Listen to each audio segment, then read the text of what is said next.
আমি আজকে স্বরাষ্ট্রমন্ত্রী আছেন, মাননীয় প্রধানমন্ত্রী আছেন, আমি এখানে প্রশ্ন করি, আমি কি রক্ত ঝরিয়েছি? আমরা রক্ত ঝরিয়েছি বলে আপনারা আজকে সংসদে প্রধানমন্ত্রী স্বরাষ্ট্রমন্ত্রী হয়েছেন। স্বরাষ্ট্রমন্ত্রী আইনের ব্যাখ্যা না দিয়ে আইনমন্ত্রী আইনের ব্যাখ্যা দিবেন। স্বরাষ্ট্রমন্ত্রীর এসবে মনোযোগ দেওয়া দরকার। স্বরাষ্ট্রমন্ত্রী মনোযোগ দেওয়া দরকার। সারা দেশে কোথায় কোথায় সন্ত্রাসীরা রয়েছে সেই সকল সন্ত্রাসীদের তালিকা করে তাদেরকে বিচারের ব্যবস্থা করা দরকার। স্বরাষ্ট্রমন্ত্রীর উচিত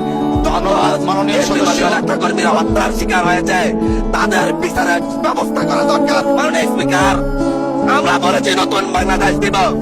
আমরা নতুন বাংলাদেশ আবার প্রতারণার রাজনীতি দেখতে চাই না, প্রবঞ্চনার রাজনীতি দেখতে চাই না। যে গণভোটের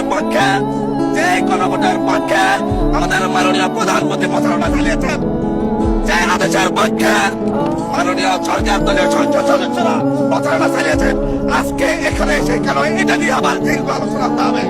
আমি আমার সবচেয়ে কম বয়সী প্রার্থী হিসাবে নিজের প্রার্থীটা জমা দিয়ে এলাকায় গিয়েছি প্রচারণা করতে। তিনবার হামলার শিকার হতে হয়েছে। আমি সংসদ সদস্য হিসাবে এলাকায় গিয়েছি, সেই জায়গায় আমার উপর হামলা করা যে সরাসরি ভিডিওতে দেখা গিয়েছে। অস্ত্র নিয়ে, দেশীয় অস্ত্র নিয়ে আমাকে কুপাতে আসা হয়েছে। তারা কারা? ওরা তো তারাই যাদের প্রত্যেকের হাতে বিএনপি দলীয় নেতা কর্মীদের রক্ত লেগে আছে, প্রাণ লেগে আছে। এই বিশ্বাসঘাতকতা মাননীয় স্পিকার, এই রাষ্ট্র আর সইবে না। আপনারাও সইতে পারবেন না। বিশ্বাসঘাতকতার মূল্য এই দেশে আবার দিতে হবে আপনাদেরকে।